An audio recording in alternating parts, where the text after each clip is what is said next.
Hello friends and welcome to med project medical lectures आणि मी तुमचा मित्र प्रशांत शिंदे आपल्या एका नवीन लेक्चरमध्ये तुमच्या सर्वांचं स्वागत करतोय. तर मित्रांनो, आपला जो नर्सिंग ॲप्टिट्यूड सब्जेक्ट चालू आहे, तर नर्सिंग ॲप्टिट्यूडच्या सब्जेक्टमध्ये मित्रांनो आपला जो थर्ड चॅप्टर आहे ऑर्गन कव्हरिंग्स आणि फ्लूइड डिस्ट्रिब्युशन, तर याचा आपण जे थेरी लेक्चर आहे तर ते बॅचमध्ये आपण मित्रांनो कंप्लीट केलं होतं. आता याच्यावर आपल्याकडे काही एमसीक्यू आहेत मित्रांनो. आय थिंक 39 एमसीक्यूची मी पीडीएफ बनवली आहे. सर्व खूप इम्पॉर्टंट एमसीक्यू आहेत आणि तुमच्या एक्झामच्या दृष्टीने सर्व मित्रांनो म्हणत असतो. तर आता हार्टच्या ह्या ज्या 3 लेयर सांगितल्या, तर या लेयरवर पण तुम्हाला क्वेश्चन विचारला जातो की हार्टच्या 3 लेयर्स कोणत्या-कोणत्या आहेत. तर सर्वात आतमधली आहे तर ती एंडोकार्डियम.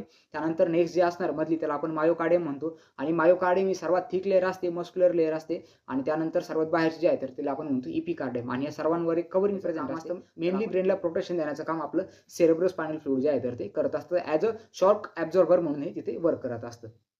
तर याचं लोकेशन तुम्हाला या एमसीक्यूमध्ये विचारलंय. सीएसएफ कुठे प्रेझेंट असतं? तर त्याचं आन्सर काय येणार मित्रांनो, आपलं जे सब अॅरेक्नॉइड स्पेस आहे, तर सब अॅरेक्नॉइड स्पेसमध्ये आपलं हे जे सीएसएफ आहे तर ते मित्रांनो प्रेझेंट असतं. त्यानंतर आपलं ही जी आजची पीडीएफ आहे मित्रांनो, तर ह्या पीडीएफमध्ये तुम्हाला जवळपास बघा शेवटपर्यंत जर आपण आलो तर 39 ते 40 एमसीक्यू आपल्या या पीडीएफमध्ये आहेत. आता हे जे पहिले 10 एमसीक्यू आहेत तर ते आपण ॲज अ डेमो म्हणून तुम्हाला YouTubeवर देतोय. बट तुम्हाला याच्या पुढचं जे लेक्चर आहे तर त्यासाठी तुम्हाला आपली बॅच पर्चेस करावं लागणार आहे आणि आपली जी नर्सिंग ॲप्टिट्यूडची बॅच आहे मित्रांनो, इथून मागून पण मी तुम्हाला सांगितलंय. भरपूर व्हिडिओजमध्ये मी पण याच्याबद्दल विचारला जातो की बेर एरियाज ऑफ द लिव्हर म्हणजे काय, की लिव्हरवर सर्व बाजूनी पेरिटोनियम प्रेझेंट आहे. बट एक ठिकाण 2-3 ठिकाण असे काही आहेत ज्या ठिकाणी हे पेरिटोनियम ॲब्सेंट असतं. त्याला आपण काय म्हणतो मित्रांनो, bare areas of the liver असं आपण त्याला म्हणतो. त्यानंतर 14 नंबरचा एमसीक्यू आहे kidney covering the kidney coverings include all except. किडनीच्या सर्व कव्हरिंग्स आहेत तर खालीलपैकी कोणती आहे तर ती किडनीची कव्हरिंग नाहीये.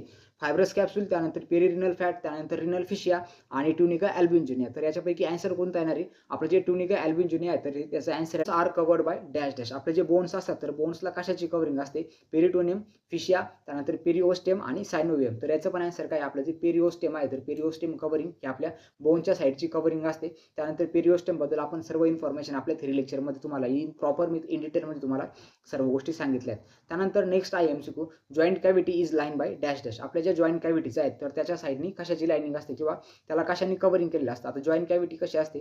अशा पद्धतीने एक वरतील्या साईडचा बोन आणि अशा पद्धतीने खालतील्या साईडचा बोन. ओके, तर असे जे दोन बोन्स आहेत 3 पार्टमध्ये डिव्हिजन झाले. तर ही सर्वात आतमधली जी कव्हरिंग आहे तर आतमधल्या कव्हरिंगला आपण काय म्हणणार मित्रांनो, हिला आपण म्हणणार ट्युनिका इंटिमा. ह्या ट्युनिका इंटिमावर जे आहेत आपले एंडोथिलियल सेल जे आहेत तर एंडोथिलियल टिश्यू अशा पद्धतीचे प्रेझेंट असतात. ओके, ट्युनिका इंटिमावर. त्यानंतर मधली जी आहे तर ती थोडीशी मस्क्युलर लेयर असते, स्मूथ मसलने बनलेली, तिला आपण काय म्हणतो? ट्युनिका मीडिया असं मधल्या लेयरला आपण म्हणतो. आणि जी बाहेरची लेयर असते तिला आपण काय म्हणतो? ट्युनिका ॲडव्हेंटिशिया. ॲडव्हेंटिशिया म्हणजे बाहेरची, मीडिया म्हणजे मधली आणि इंटिमा म्हणजे आतमधली. तर अशा पद्धतीच्या या 3 लेयर्स असतात तर ते आपल्या ब्लड वेसलला असतात. लुब्रिकेशन म्हणून प्रोव्हाइड करायचं म्हणजे 2 जे बोन आहेत त्याच्यामध्ये घर्षण होऊ नये, त्यांच्यामध्ये फ्रिक्शन होऊ नये, हे त्याचं मेन काम आहे. तर लुब्रिकेशन हे आपल्या सायनोव्हियल फ्लुइडचं मित्रांनो मेन फंक्शन आहे. त्यानंतर नेक्स्ट आहे plural fluid function is dash dash. आपलं जे प्लुरल फ्लुइड आहे तर त्याचं फंक्शन काय? नरिश द लंग्स, त्यानंतर रिड्यूस द फ्रिक्शन, त्यानंतर ट्रान्सपोर्ट द ऑक्सिजन आणि प्रोटेक्ट द हार्ट. तर आपलं इथं काय विचारलंय? Plural fluid विचारलंय. जर इथे पेरिकार्डियल जर असतं तर मग तुमचा आन्सर आला असतं प्रोटेक्ट द हार्ट. त्यानंतर इज आपलं जे हार्टचं तिथं आईज लिहायचं राहिले. ओके, इथं posterior compartment of the eyes इकडे साईडला आहे. Okay, fluid present in the posterior compartment of the eyes is dash dash. आपलं जे आईज असतं तर आईच्या पोस्टेरियर कंपार्टमेंटमध्ये कोणतं फ्लुइड प्रेझेंट असतं? त्यामध्ये आहे ॲक्वेस ह्युमर, त्यानंतर आहे व्हिट्रस ह्युमर, त्यानंतर पोस्टेरियर ऑक्युलर फ्लुइड आणि none of the this. Okay, तर आता आन्सर काय येणार याचं? Fluid present in the posterior compartment. आपला आईचा जो पोस्टेरियर कंपार्टमेंट आहे तर त्यामध्ये आपण जर बघितलं तर व्हिट्रस ह्युमर जे आहे तर ते प्रेझेंट असतं. ॲक्वेस ह्युमर आहे अँटेरियर कंपार्टमेंटचं फ्लुइड आहे आणि व्हिट्रस ह्युमर जे आहे तर ते पोस्टेरियर कंपार्टमेंटचं फ्लुइड आहे. ओके, त्यानंतर which fluid in the eye maintain the shape of eye. Which fluid in the eye maintain the shape of the eye. आईजमध्ये प्रेझेंट असणारं कोणतं जे फ्लुइड आहे तर ते आपल्या आईचे शेप मेंटेन करण्यामध्ये हेल्प करते. त्यामध्ये असं तुम्हाला असा पण एमसीक्यू विचारला जाईल तुम्हाला की dash dash is known as the intravascular fluid. तर त्याचा आन्सर काय येणार तुमचं? सिरम किंवा प्लाझ्मा हे त्याचा आन्सर येईल. तर आपलं आता हा जो प्लाझ्मा आहे तर plasma volume is approximately dash dash. आपल्या बॉडीमध्ये प्लाझ्मा व्हॉल्यूम हे अप्रॉक्सिमेटली किती प्रेझेंट असतं? तर प्लाझ्मा व्हॉल्यूम जर आपण बघितलं तर टोटल ब्लड व्हॉल्यूम आपण बघू.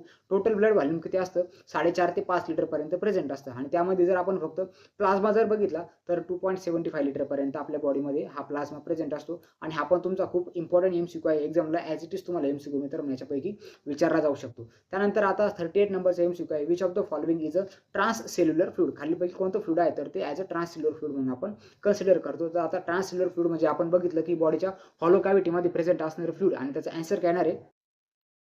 Cerebrospinal fluid. ओके, त्यानंतर नेक्स्ट आहे fluid that present in between the two cells is known as the dash dash fluid. असं फ्लुइड जे आपल्या बॉडी कॅव्हिटीच्या म्हणजे 2 सेल्समध्ये प्रेझेंट असतं तर त्याला आपण काय म्हणतो, तर 2 सेल्स मी तुम्हाला आता परत एकदा डायग्राम काढून सांगतो. फॉर एक्झाम्पल ही एक सेल आहे, त्यानंतर इकडे एक सेल आहे आणि इकडे एक व्हेसल आहे. ओके, इकडे एक ब्लड व्हेसल आहे. आता कोणत्या फ्लुइडला आपण काय काय म्हणणार, तर जे फ्लुइड आपल्या इथं, आता फ्लुइड ब्लू कलरने आपण इथं डिनोट करू. ओके, जे फ्लुइड आपल्या इथे ब्लड व्हेसलमध्ये प्रेझेंट असणार त्याला आपण काय म्हणणार, इंट्राव्हॅस्क्युलर फ्लुइड. म्हणजे काय, व्हेसलच्या आतमध्ये प्रेझेंट असणार इंट्राव्हॅस्क्युलर फ्लुइड. त्यानंतर जे फ्लुइड इकडे आपल्या सेलमध्ये प्रेझेंट असतं, फ्लुइड म्हणजे पाणी. ओके, जे पाणी इकडे सेल्समध्ये प्रेझेंट असणार त्याला आपण काय म्हणणार, इंट्रासेल्युलर फ्लुइड. ओके, त्यानंतर जे पाणी आपल्या सेलच्या बाहेर प्रेझेंट असणार, ओके, इकडे त्याला आपण काय म्हणतो, एक्स्ट्रा सेल्युलर फ्लुइड. आता मला एक सांगा, आपलं हे जे इंट्राव्हॅस्क्युलर फ्लुइड आहे, हे इंट्राव्हॅस्क्युलर जे फ्लुइड आहे तर ते इंट्रासेल्युलर याच्यामध्ये येणार, कॅटेगरीत येणार की एक्स्ट्रा सेल्युलर कॅटेगरीमध्ये येणार. तर आपलं जे इंट्राव्हॅस्क्युलर आहे तर ते पण आपलं एक्स्ट्रा सेल्युलर फ्लुइडच्या कॅटेगरीमध्येच येत असतं. ओके, मेन आपण जे फ्लुइड आहे तर ते सेलच्या आतमध्ये आणि सेलच्या बाहेर असं बघतो. आणि त्यानंतर जे फ्लुइड सेलच्या बाहेर येतं तर सेलच्या बाहेर असणाऱ्या फ्लुइडला आपण परत दोन कॅटेगरीमध्ये आपण त्याला डिवाइड करतो. एक येतं आपलं व्हेसलच्या आतमध्ये असणारं फ्लुइड आणि एक असतं आपल्या 2 सेलच्या आतमध्ये असणारं फ्लुइड. तर जे फ्लुइड आपल्या 2 सेलच्या मध्ये प्रेझेंट असतं तर त्याचं तुम्हाला नाव ह्या MCQ मध्ये विचारलंय. तर 2 सेलच्या मधली जी स्पेस आहे त्या स्पेसमध्ये जे फ्लुइड प्रेझेंट असतं त्याला आपण काय म्हणतो, इंटरस्टिशियल फ्लुइड असं आपण त्याला म्हणत असतो. आणि हा पण तुमचा खूप इम्पॉर्टंट मित्रांनो MCQ आहे. तर आय होप तुम्हाला आपला जो 3rd चॅप्टर आहे तर 3rd चॅप्टरवरचे सर्व MCQ प्रॉपर पद्धतीने समजले असतील. परत एकदा आय होप मित्रांनो तुम्हाला सर्वांना आजचं लेक्चर आणि MCQज समजले असतील. तर अशाच नवीन MCQसाठी आणि लेक्चरसाठी तुम्ही काय करायचं आहे, आपली जी नर्सिंग ॲप्टिट्यूडची बॅच आहे तर त्या बॅचमध्ये मित्रांनो आजच एनरोलमेंट करून घ्यायची आहे.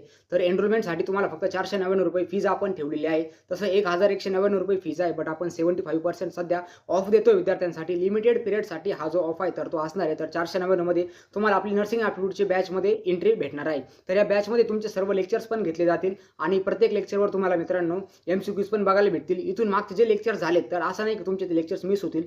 सर्व लेक्चर्स आपल्याकडे रेकॉर्डेड फॉर्ममध्ये अवेलेबल आहे. तुम्ही ते सर्व लेक्चर्स करू शकता आणि बॅचचा ॲक्सेस तुम्हाला मित्रांनो एक्झामिनेशनच्या दिवसापर्यंत दिला जाईल. म्हणजे तुम्ही एक्झामिनेशनपर्यंत कधी पण एक लेक्चर 4-4, 5-5 वेळेस बघू शकता, प्रॉपरली स्टडी करू शकता. नर्सिंग ॲप्टिट्यूड हा असा सब्जेक्ट आहे जो 20 मार्काला विचारला जातो आणि खूप इझी सब्जेक्ट आहे जर याचा प्रॉपर अभ्यास केला तर.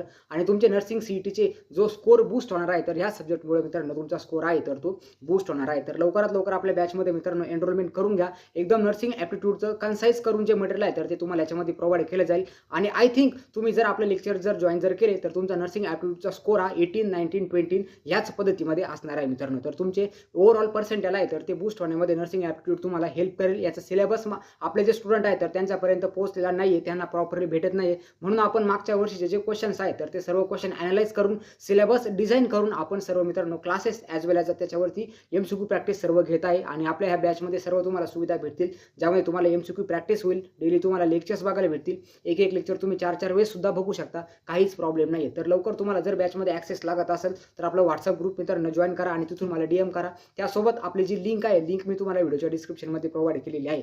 तर भेटूया आपल्या अशाच नवीन आणि इंटरेस्टिंग व्हिडिओजमध्ये. तोपर्यंत wish you all the best for your nursing CET. Thank you friends.